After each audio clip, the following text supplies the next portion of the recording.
وعلى آل محمد كما صليت على إبراهيم وعلى آل إبراهيم إنك حميد مجيد. اللهم بارك على محمد وعلى آل محمد وعلى إبراهيم وعلى آل إبراهيم إنك حميد مجيد. أستغفر الله ربي من كل ذنب وأتوب إليه لا حول ولا قوة إلا بالله العلي العظيم. إن الحمد لله نحمده ونستعينه ونستغفره ونعوذ بالله من شرور أنفسنا ومن سيئات أعمالنا. من يهده الله فلا مضل له ومن يضلله فلا هادي له.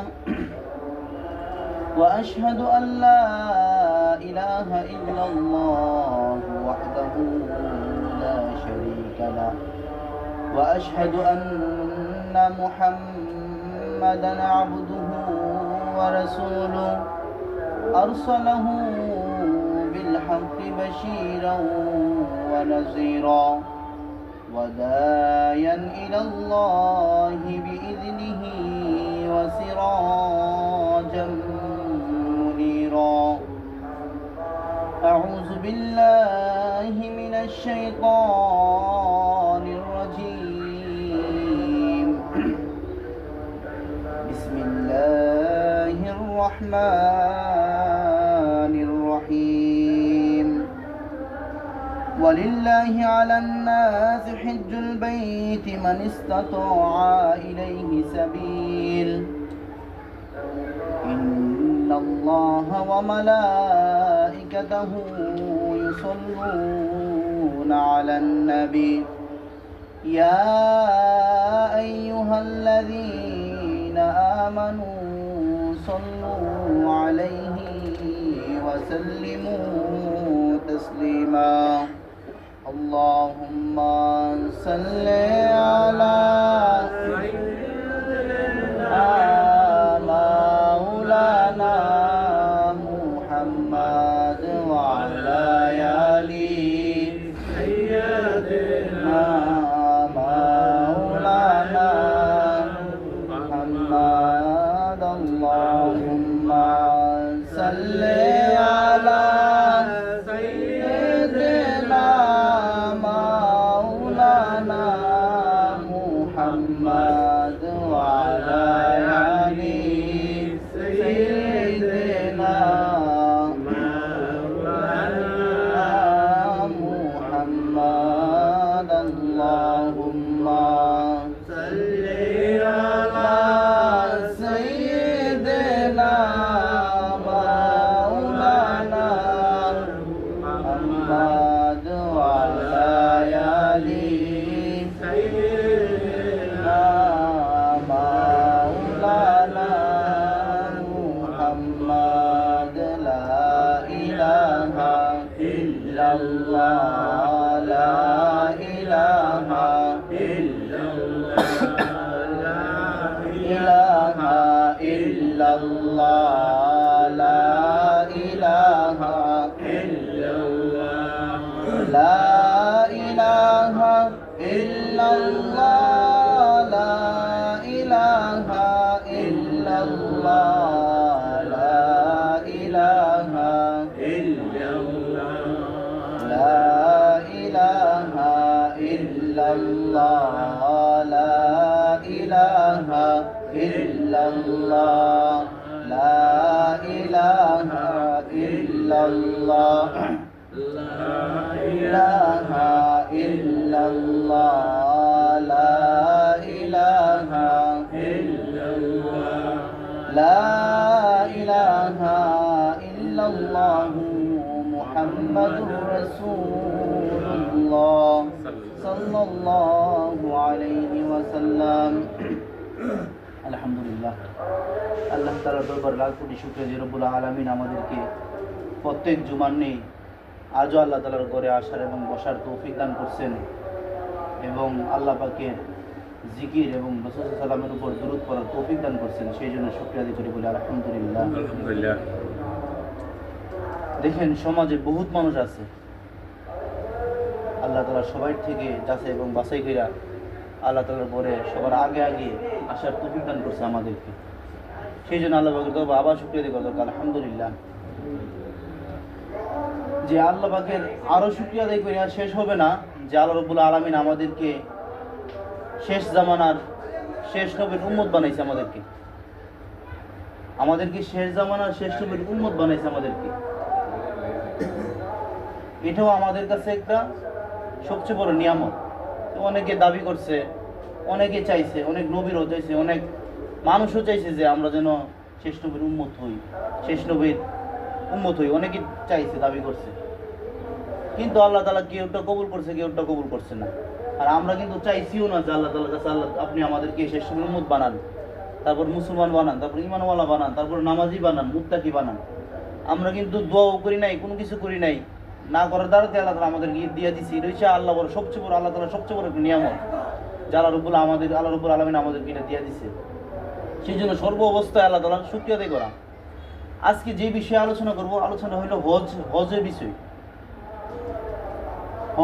হজ আমাদের উপর ফরজ যে হয়েছে, কোরআনে আয়াত আছে একটা যে ওয়ালিল্লাহি আলান নাসি হিজ্জুল বাইত মান ইসতাতা ইলাইহি সাবিল।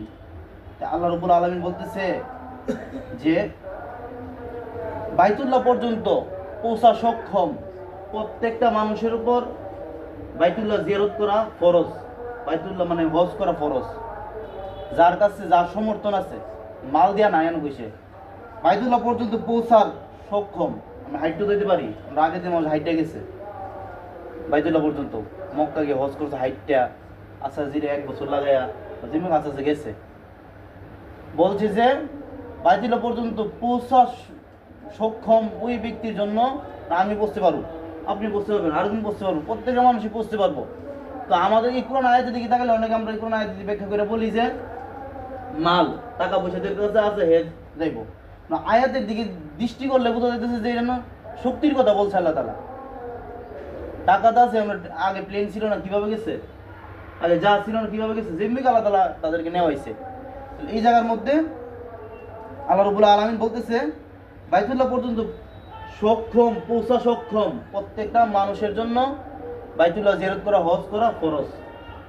এখন চিন্তা করেন যে আমাদের সমাজে টাকাওয়ালাও আছে, পয়সাওয়ালাও আছে, অনেক ধন সম্পদের মালিক আছে, কিন্তু তারা হজ করতে পারতেছে না। আপনি আছেন, আমি আছি, ওর চাচা আছে, দাদা আছে, দাদি আছে, তারা হজ করা তাদের ফরজ। এটা তো শক্তির পরে যে আমরা যদি বাহ্যিক দৃষ্টিতে যেটা দেখি, যেটা বাহ্যিক দৃষ্টিতে বলি যে আমরা মাল, এটাকে শক্তির কথা বলছে কোরআনের মধ্যে। তারপর আমরা দেখি মাল হইলে আমি যাইতে পারবো, আমার প্লেনের খরচ হইলে বা হজের একটা সামান্য খরচ আমি করতে পারলে আমার সম্ভব আমি হজ করা। তাহলে আমাদের সমাজে প্রত্যেকটা মানুষ আপনার সক্ষম। উমরা করতে গেলে সর্বোচ্চ আপনার 1 লাখ টাকার মতো খরচ বা 1.5 লাখ টাকা ধরে, 1,50,000 বা 1,40,000 এরকম। এর আগে আরো কম ছিল, 70,000 টাকা হলে উমরা করে আসা যেত। তাহলে আমাদের এই হজটা করতে গেলে আরেকটা বিষয় আমাদের লাগবে, এটা হচ্ছে আল্লাহ তাআলার একটা মহব্বত ভিতরে।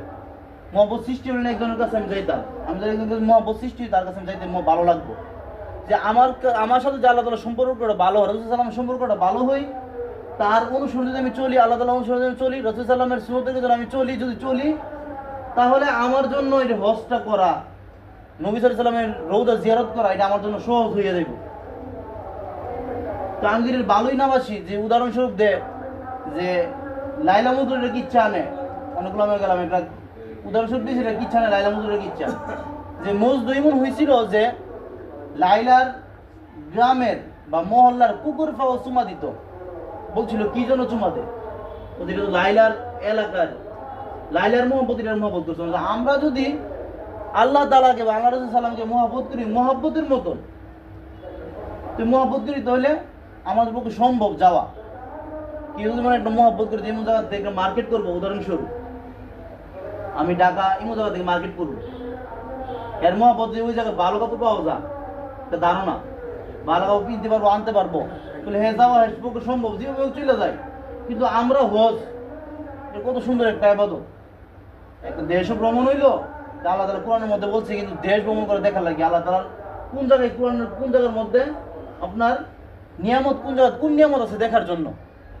মানে আপনি ব্রাহ্মণবাড়ি যান, নবীনগর যান, বাঞ্ছারামপুর যান, কোন জায়গার কোন নিয়ামত আছে এটা ঘুরে ঘুরে দেখার জন্য বলছে। হজটা করলে আপনার দুইটা হইতেছে, একটু আল্লাহ তাআলার গড় জিয়ারত হইতেছে, পাশাপাশি রাসূল সাল্লাল্লাহু আলাইহি ওয়াসাল্লামের রওজা জিয়ারত হইতেছে, আর যে দেড় সফর হইতেছে, মাকাম ইব্রাহিমে যাওয়া হইতেছে। তো মাকাম ইব্রাহিম কোনটারে বলে? মাকাম ইব্রাহিম হইছে, মাকাম ইব্রাহিমের সামনে গিয়ে নামাজ পড়া ওয়াজিব করে দিছি, নামাজ পড়া মাকাম ইব্রাহিমের সামনে বড় হজ করলে। বলা হয়েছে যে ইমাম সাল্লাল্লাহু আলাইহি পাও রাখছিল একটা পাথরের উপর, ওনার ছেলের বউ ওনার পাওটা ধোয়াই দিছিল পাথর উপরে। অনেকে বলে যে চুল দিয়া ইয়া করে সেরা পাও ধুয়ে সেরা চুল দিয়ে ওনার ছেলের বউ পাওটা পুচ্ছা দিছে। ওই পাও পাথর ওই পাউডার রাখছিল, ওই পাউডার যুগ আছে এখন, ওইটারে জিয়ারত করা বা ওইটার সামনে নামাজ পড়া। উমর রাদিয়াল্লাহু আনহু যুগে এটারে কাবার সামনে ছিল, একটু পিছাইছে, একটু পিছাইছে, অল্প একটু পিছাইছে, কাবার সাথে একসাথে ছিল, একটু পিছিয়ে দিছে যেন এটার বেঘাত না হই, কাবার ওয়াক করতে যেন বেঘাত না হই, নামাজ পড়লে একটু পিছিয়ে দিয়েছি এটা। তাহলে ওইটাও গিয়েছে আমাদের জিয়ারত। তারপরে আছে যে আমরা বাংলাদেশের প্রত্যেকটা দেশের মানুষই বৃদ্ধ অবস্থায় যায় হজ করার জন্য। হাদিসের মধ্যে আরসালাম বলছে যে যৌবনকালে হজটা করা, যৌবনকালে, বৃদ্ধ অবস্থায় ঠিক আছে যাইবেন আপনি, যৌবনকালে আপনার করা দরকার। কারণ আমি তো বৃদ্ধকালে করতেছি হজ, আমি কঙ্কর মারতেছি না, মাকামের সামনে নামাজ পড়তে পারতেছি না, তোফটা ভালো করে করতে পারতেছি না, তো আমি যৌবনকালে যাবো, সব আমার লাগে সম্ভব। আমি যে হোটেল তাই সেটা ফজর কাবার মধ্যে করা সম্ভব। যেমন আমাদের সাথে আমাদের এক সাথী ভাই আপনার 40 দিন লেগে সফর গেছিল, আপনার উমরার সফরে লম্বা টিকিট নিয়ে গেছিল, লম্বা সফর নিয়ে গেছিল। উনি প্রত্যেক ওয়াক্ত নামাজ, যে হোটেলে ছিল প্রত্যেক ওয়াক্ত নামাজ, যে মক্কার আশেপাশে যেমন ছিল, মদিনা গেলে এটা আরেক বেশি, মক্কার আশেপাশে যখন ছিল উনি কাবার ভিতরে এসে নামাজ পড়তো প্রত্যেক ওয়াক্ত। সম্ভব এটা, যুবক হলে বৃদ্ধ হইলে ওনার আব্বা আমাকে চেহারা সম্ভব হয়েছে না, হেরা উঠতে পারছে না, ঘুম থেকে তুলতে পারছে না। একটা আকাঙ্ক্ষা থাকলো ওই সময়টা আপনার স্পৃহা জাগে না ভিতর দিকে যে আমি যাই গেছি নামাজটা পড়ি। আকাঙ্ক্ষা কিন্তু আছে দিলের মধ্যে যে আমি কাবার সামনে গিয়ে নামাজটা পড়তে পারলে ভালো হইতো, ফজর নামাজটা তেলাওয়াত শুনলে আমার মজা লাগতো, লম্বা তেলাওয়াত করে এটি শুনলে ভালো লাগতো প্রত্যেকেরই। কিন্তু বৃদ্ধ দিকে হয়েছে যাইতে পারতেছি না, অনেক বৃদ্ধ যাইতেছে, মনে শক্তি আছে, শরীরে শক্তি আছে, যাইতেছে। কিন্তু যুবক হইলে যাওয়া সম্ভব আপনার। আরও যেগুলো আছে দর্শন জায়গা, দেখার জায়গা আছে, সবগুলো জায়গা দেখা সম্ভব। ফেরাউনের আর ইয়ার বাড়ি, আবু জাহেলের বাড়ি, আরও যেগুলো আছে এগুলা দেখা, বা শয়তানকে পাথর নিক্ষেপ করা, আরও যেগুলো জায়গা আছে এগুলা সম্ভব।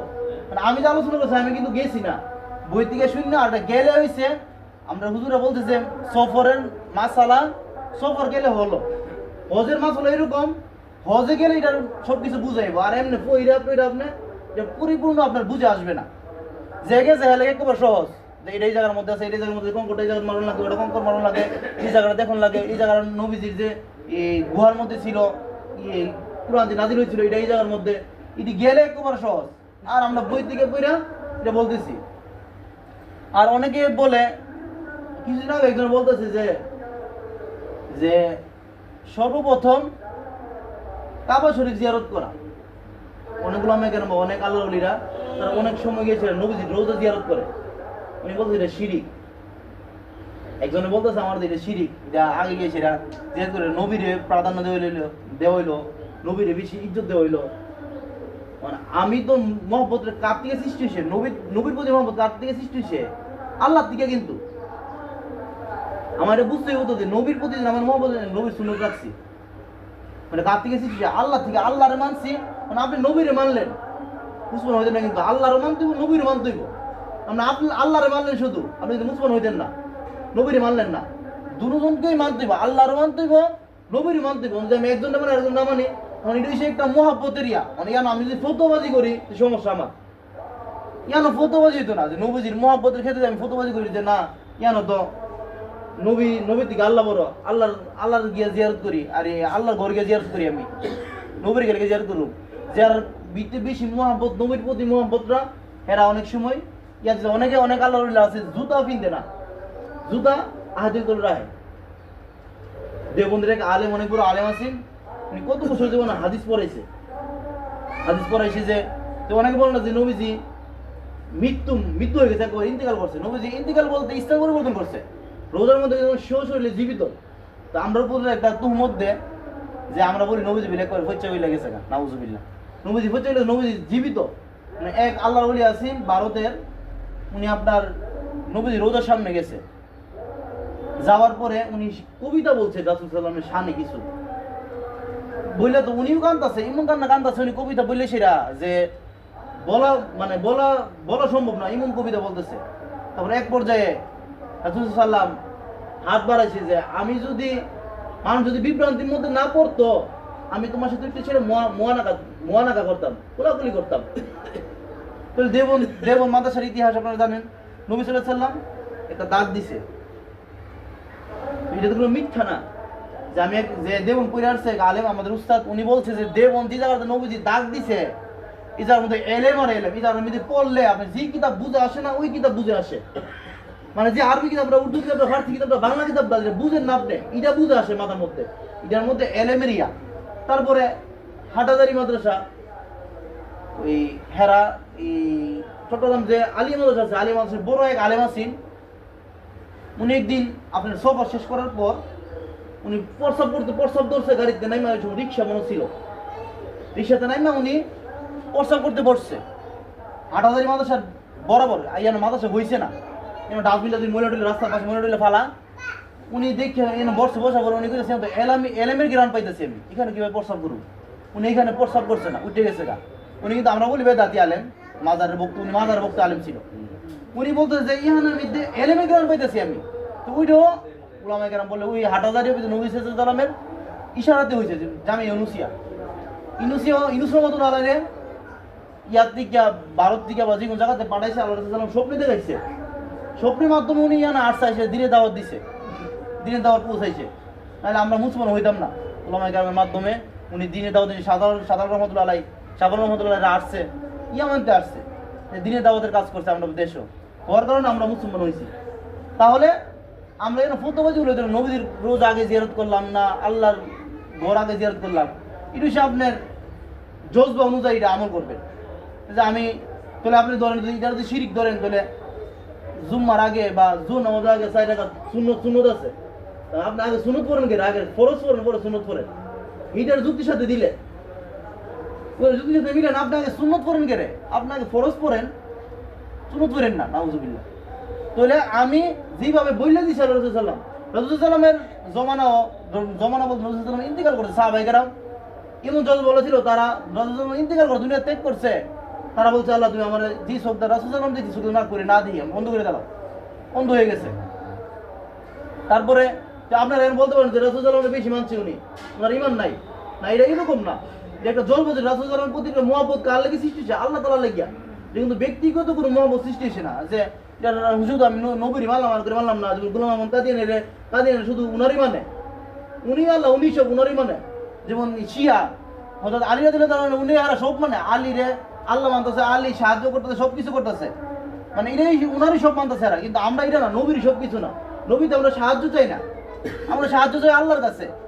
নবী সে উসিলা, নবী যে হাসর মধ্যে আমাদের জন্য সুপারিশ করবো, ভালো আমল করে যায় আমাদের জন্য নবী সাল্লাল্লাহু আলাইহি ওয়াসাল্লাম সুপারিশ করবো। তারপরে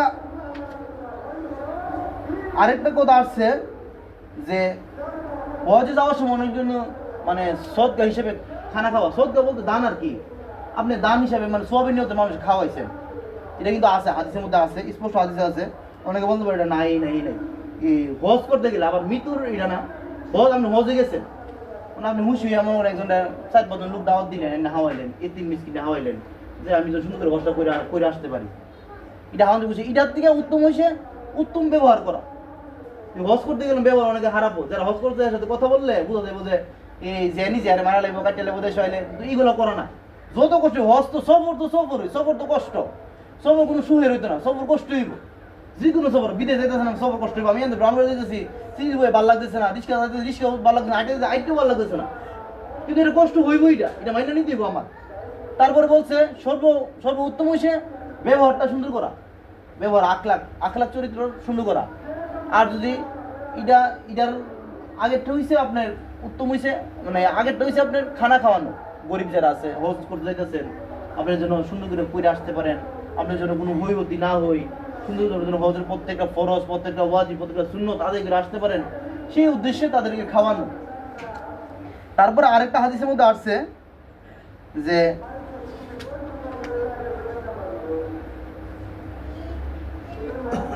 যে হজের মধ্যে গেলে মহিলা পুরুষ একসাথে হজ করে, কোনো নিষেধ নাই, হাদিসও নিষেধ নাই, পুরানো কোনো নিষেধ নাই, একসাথে করতেছে, মানে আমার দৃষ্টি আমি হেফাজত করে রাখতে হবে। বলছে যে পাপ মুক্ত হজ করতে হবে আমার। পাপ, হিংসা, হিংসা গেলে মনে সময় হয়ে যাক আমাদের যারা হজ যায় হেরা বুঝবো, আমরা এটা বুঝতাম না। হিংসা হয়ে যায়, হিংসা কিভাবে হয়ে যায় যে আমার আগে গেছে গা, আমার ডেকটা ফালাই দিছে, আমার আগে মাকামি ইব্রাহিমিতে হামাই গেছে গা, বা কাবা শরীরের ভিতরে ডুয়ার লেগে একটা ইয়া দিছে, সবাই তো দেয় না, যা ঢুকছে আমার ডেকটা ফালাই আগে ঢুকেছে গা, এটা কিন্তু হিংসার শুরু হইতেছে। এইগুলো যেন আমাদের না হই। আর আমাদের সমাজে হজের জন্য কই কিন্তু তশকিল করে না, হজের জন্য আলাদা কোনো দাওয়াত দেয় না যে ভাই আপনি হজে যান, আপনি তো হজ ফরজ, নামাজের জন্য দাওয়াত দিই, জাকাত দেওয়ার লাগি দাওয়াত দিই, দান করার লাগি দাওয়াত দিই, কিন্তু হজের বিষয়ে কেউ দাওয়াত দেয় না। গোটা কয়েকজন আলেম বাংলাদেশের মধ্যে আছে। আচ্ছা, রাজশাহীর একজন আলেম আছে, জুবাইর না কি জানেন ওনার নাম, উনি হজ নিয়ে মানে ইয়া করে আর কি, দাওয়ার কাজ করে এই হজ নিয়ে। সেরা অনেক আছে ও মুসলিম নিয়ে করে, অনেক আছে মুসলমানকে নিয়ে মুসলমানকে দাওয়াত দেয়, এরকম আছে কয়েকটা পার্ট আছে। পাকিস্তানের মধ্যে তারেক জামিল সাহেব তাবলীগ করতেছে, আপনার হজের বিষয়ে আলোচনা করতেছে। যেমন হজের বিষয়ে একটু আলোচনা করছিল ওই ভারতের একজন নায়ক ইমরান খান মনে হয় না কি জানে, ইমরান খান না কি খান জানে, ভারতের নায়ক, উনারে উনি বলছিল, উনি সৌদি মনে গেছিল এক সফরও, তারেক জামিল সাহেব গিয়ে বলছিল যে আমি তো মানে উনি পরিচয় দিছে, দেওয়ার পরে চিনছে, চিনা পরে বলতেছে আমার 1 মিনিট সময় দেন কথা বলবার জন্য। উনি নায়কে 1 মিনিট সময় দিস না, ওই চলে যে নায়ক যে উনি 1 মিনিট সময় দিচ্ছে না ওনারে, যে অন্য সময় বা যে অন্য সময় যে কোনো সময় আমার জানাই। তোরা এই সময় ফোনটা বলছে যে শুধু 5 মিনিট সময় দেওয়া হইব, আমি এই রুমে এই জায়গায় আছি, আপনি এই জায়গাতে আসেন। 5 মিনিট সময় নিয়েছে না, উনি বসছে ওনার সাথে কথা বলছে, 5 ঘন্টা সময় হয়েছে, উনি ঘুরে কোনো কথা বলছে না যে হুজুর সময় 5 মিনিট বেশি হয়ে গেছে গা, এখন ছাইরা দেন, এখন আপনি চলে যান বা আমার কাজ আছে। উনি কতই শুনছে, শুনতে এরকম হয়েছে, উনি কান্না ভাঙিয়ে পড়ছে। নবীজি আমাদের নবী শ্রেষ্ঠ নবীর উম্মত, আমরা নবীর উম্মত দাবি করি, আমরা নবীর রোজাটাই জিয়ারত করছি না, আমরা কেমন হতভাগা মনে করি। টিয়া তো আতাইতেছি নেশা কইরা, এই কইরা এই কইরা, গাড়ি কিনা বাড়ি কইরা ঘর কইরা টিয়া হর্ষ করতেছি, কিন্তু আমরা শ্রেষ্ঠ নবীর উম্মত। চিন্তা করেন যে আমাদেরকে কিভাবে নবীজি সাফায়াত করবো, হাসান ময়দানে আমার অন্য সুপারিশ করবো, আমি নবীজির রোজাটা জিয়ারত করতে পারছি না। নবীজির জন্য নবীজির মোহাম্মদ মানে 1 ফুট সোজা পানি হয়েছে না আমার জন্য মনে করেন সুপারিশ হইব। নবীজি সুন্নত আদায় করতে গিয়ে আমি 2 টাকা নামাজ পড়ছি না ভালো করে, যে নবীজিটা সুন্নত বলছি, সুন্নত আদায় করি। যেমন সমাজের মধ্যে সুন্নত করতে গিয়ে সেটা সুন্নতটারে জামাত বদ্ধভাবে পড়ে। আমাদের শিশির মসজিদে আমি 27 দিন রাত্রে 12টার সময় দিয়ে গেছি, 12টা 1টার দিকে, জামাতে হেরা ওই সলাতুল তাসবিহ নামাজ পড়তেছে। এটা তো জামাতে জায়েজ না, এটা পড়তেছে, কেডা বুঝাইবো, বুঝাই না লোক নেই, বুঝাইবেন আপনাকে আমল করতেছে, এটা আমল গুনাহ নেই, এটা আমল। মানে আমল তো জায়গা মতো, যেমন ফজরের পরে যদি আমি শুধু 2টা জায়গা নামাজ পড়ি, তাহলে আমি এই নামাজ আমার হইতো না। সূর্য উঠতেছে, সূর্য উঠার পর 23 মিনিট বা আধা ঘন্টা পর আমার নামাজ পড়লে নামাজ হইব, এর মধ্যে যদি নামাজ পড়ি নামাজ পড়তে পারবে, নামাজ হইতো না। কিন্তু একটা রুলস আছে, ইসলামের একটা কমেন্টস আছে যে এইভাবে বলে চলবো, এইভাবে চলবো। কিন্তু আমরা যে মুসলমান, নবীজি রোজাটাও জিয়ারত করতে পারছি না। এখন বহুত মানুষ আছে সমাজের মধ্যে, আমরা মনে কজন আছি, মনে একদিন কইছি না দোয়া মধ্যে, আল্লাহ তুমি তোমার নবীর রোজাটা আমরা জিয়ারত করে তোমার নবীর জন্য স্বপ্ন দেখতে পারি, এরকম আমরা কইছি না। আমরা কোনো সুন্নি দাবি করি, সবাই সুন্নি, আমি সুন্নি দাবি করি, আপনি কোনো সবাই করেন। তো এই জিনিসটা আমাদের ভিতরে আকাঙ্ক্ষা থাকা দরকার। তারপর হজ করতে গেলে গুনাহ থেকে আমাদেরকে বাঁচতে হইব। তারপর বলছে উমরা, যার বড় হজ করে সমর্থন নাই, সমর্থন সবারই আছে, নাই এমন করেন না, টাকা পয়সা যারা আছে, আমি মোটামুটি করি মনে করি এলাকার মধ্যে মোটামুটি 100 দিকে 50% মানুষের হজ করার সমর্থন আছে, কিন্তু করে না, টাকা নষ্ট হয়ে দেবো, টাকা নষ্ট হয়ে দেবো, বা সাহসী গুলো না, টাকা নষ্ট করে জমাইছি টাকাটা খরচ গেলাম, সাহসী গুলো না, এরা ওই সাহসী গুলো না গেলে ওই মহাপত্র নাই, মহাপত্র সৃষ্টি হইতে সাহসী গুলো নিলে। তো উমরার কথা বলছে হাদিসের মধ্যে যে এক উমরা থেকে আরেক উমরা করলে, মানে এখন এই বছর আপনি উমরা করছেন, আজকে উমরা করছেন, সামনে এই দিন আসা পর্যন্ত আপনি সমস্ত গুনাহ মাফ। আবার যে উমরাটা করেন, দ্বিতীয়বার উমরা করেন, পিছনে কোনটি সবটি মাফ, আল্লাহ তাআলা মাফ করে দিবে। কত সহজ। তারপরে বলছে যে হজ করলে ধনীও গরিবও না, হজ করলে টাকার সংখ্যা বাড়ে। আপনি মনে করেন জাকাত দিলেও টাকা বাড়ে, কিন্তু আল্লাহর রাস্তায় দান করলে টাকা বাড়ে। আপনি দান করে দেখেন, এটা মানে একটা ইয়া আছে যে বিলাল রাদিয়াল্লাহু তাআলা আনহু আপনি খরচ আল্লাহ রাসূল সাল্লাল্লাহু কিছু গনিমতের মাল দিছে, যেগুলো শেখ সাদি রহমতুল্লাহ কিতাবে একটা ঘটনা আছে, উনি যে বিলাল রাদিয়াল্লাহু তাআলা একটা কিছু মাল দিছে আল্লাহ রাসূল সাল্লাল্লাহু, উনি একটু কমে খরচ করে। আল্লাহ রাসূল সাল্লাল্লাহু বলছে আনফিকু ইয়া বেলাল, হে বেলাল, আরশের মালিক কিন্তু গরিব না, তুমি জানি কি মতো করে সেটা টাকা খরচ করতেছো, আরশের মালিক কিন্তু দেনেওয়ালা, আরশের মালিক তোমার টাকা দিছে, পয়সা দিছে, তুমি খরচ করে দাও, শেষ হইলে আল্লাহই তোমার দিব, আরশের মালিকই তোমার দিব। তারপর থেকে বিলাল রাদিয়াল্লাহু তাআলা খরচ করতে যাচ্ছে, কোনো হিসাব নাই।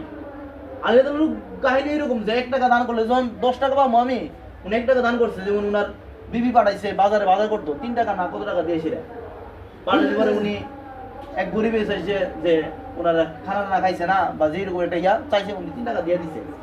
উনি নিয়ত ছিল কি আমি 3 টাকা দাম 30 টাকা পাবো, পরে যে কোনো ভাবে উনি ব্যবসা ইয়া করে দেবে, উনি 30 টাকা পাইছে, পুঁজি ছাড়া ব্যবসা করেছে, 30 টাকা লাভ করছে উনি। তো এটা হচ্ছে আমাদের মানে একিনের সমস্যা, আমরা একিন নাই আমাদের।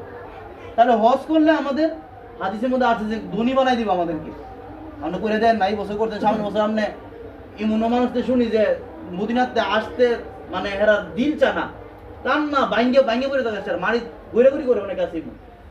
এইটা হচ্ছে নবীর মহব্বত। নবীর মহব্বত না তাই আপনি গেলেন সেখানে কিছু মানুষ আছে ছবি মোবাইল দিয়ে টিকটক করতেছে, সেলফি তুলতেছে, বহুত মানুষ, এর ভিতরে কি এরকম দিন ঢুকছে, এর কোনো কি মহব্বত ঢুকে গেছে, হয়ে গেছে নবীর কাবার সামনে হারিয়া হাত তুলে দোয়া করবো, এটা ছবি তুলবো ফেসবুকে ছাড়বো, একটা ইয়া লাগাইলো ওই এরামের কাপড় মানলো ছিল বাইন্দেছে না, ছবি তুলে ফেসবুকে ছাড়লো। এটা হচ্ছে হের একটা মানে ফ্যাশন আর কি, আমরা যেটা মনে করি ফ্যাশন। কিন্তু আমরা যারা হজ করে যাবো, এটা মনে দিলে থাকতে হবে আমার, আমি নবীজির দিদারের জন্য নবীজির সালাম দিব, নবীজি ঘুরায় সালামটা আমার দিব, উত্তর দিব আমি, আসসালামু আলাইকুম ইয়া রাসূলুল্লাহ বলুম, উনি সালাম ঘুরায় আমার দিব, সালাম উত্তর দিব। ওইটা যদি আমার দিলে থাকে তাহলে আমি কি মানে মোবাইলটা বাই করতে মন চাইবো আমার, নবী আমার সামনে, নবীর সামনে আমি কিভাবে মোবাইলটা বাই করি, আমি মোবাইল আছে না বহুত কিছু আছে, নবী আমার সামনে আমি মনে করি ওনাকে তো মনে করি নবীজি হাজির নাজির, নাউজুবিল্লাহ, নবীজি হাজির নাজির কিন্তু মানা যেত না। আপনার অনেকে মনে করেন নবীজি হাজির, মানা অসম্ভব। অনেকে উদাহরণ দেয় টিভি দিয়ে আছে, টিভির একটা চ্যানেল সবাই করো আয়ে, নবী সবাই করে আইতে পারতো না, নাউজুবিল্লাহ। এটা বলা কিন্তু সম্ভব না যে নবী হাজির। আল্লাহ তাআলা সূরা হাসরের শেষ আয়াতে বলছে আল্লাহ তাআলা হাজির নাজির, আমরা কি নবী হাজির নাজির। নবীজি ঠিক আছে, নবীজি দুরূদ আমরা পড়লে নবী দুরূদটা পৌঁছাই দেয়, বা ইয়া নবী সালাম আলাইকুম যে আমরা দুরূদটা পড়ি, এটা সমস্যা না, পড়তে পারি, কিন্তু বানাই না দুরূদ। আমরা দুরূদ ইব্রাহিম পড়ি, এটা হইছে আল্লাহ প্রদত্ত একটা দুরূদ। নবীজি আমাদেরকে আল্লাহর মাধ্যমে আল্লাহ রাব্বুল আলামিনের মাধ্যমে নবীজি আমাদেরকে দিয়েছে এটা। আর এই দুরূদ ইব্রাহিম আর যে দুরূদটা আছে এটা হইছে বানাইছে, মানুষে বানাইছে, এর মধ্যে পীরের নাম আছে, ফকিরের নাম আছে, দরবেশের নাম আছে, ওলির নাম আছে, নবীর নাম আছে, সবার নাম দিয়ে সেই দুরূদ বানাইছে ইয়া নবী সালাম আলাইকুম। তাইলে আমরা ওই জায়গার মধ্যে গিয়েছিলাম, মানে এই আঘাত থাকতো রাসূল সাল্লাল্লাহু আমার সামনে, উনি শুয়ে আছে, আর জন্য জামাতের আকিদ হয়েছে, উনি সেজদা অবস্থায় আছে, সেজদা বসে আমাদের জন্য কাঁদতেছে, উনি আমাদের উম্মত, আমাদের উম্মত, যে আমরা যদি উনি যদি জানতো যে আমরা এই অবস্থা, আল্লাহ মাফ করুক, আমরা যদি জানতো যে আমরা এই অবস্থা, বিড়ি আইতেছি, সিগারেট আইতেছি, নেশা করতেছি, চুরি করতেছি, বাটপারি করতেছি, জিনা করতেছি, মিথ্যা কথা বলতেছি, গালাগালি করতেছি, তো উনি মনে করেন আমরা উম্মত বলে স্বীকারই করলো না। আল্লাহ তাআলা আমাদেরকে এইগুলা থেকে বাঁচার তৌফিক দান করুন, আমরা যেন সবসময় প্রত্যেক বছর হজ করতে পারি, প্রত্যেকের মানুষ আমাদের ভিতরে যদি এমন আকাঙ্ক্ষা নিয়ে আমরা হজ করতে পারি, সেই তৌফিক দান করুক। আর আমি মধ্যে দাঁড়িয়ে কথা বলি, আমি মসজিদে আসছি জুলাই মাসের 18-20 তারিখে, আর মুহররমের প্রথম দ্বিতীয় সপ্তাহে। এখন থাকতে গিয়া অনেকের সাথে কথা কাটাকাটি হয়েছে, আমাদের মন ইয়ার দিয়া হয়েছে, অনেক কিছু হয়েছে আর কি। থাকতে গেলে হই একটা কথা কাটাকাটি, মন খারাপ হই, আমাকে আপনারা ক্ষমা দৃষ্টি দেখবেন। আর আপনার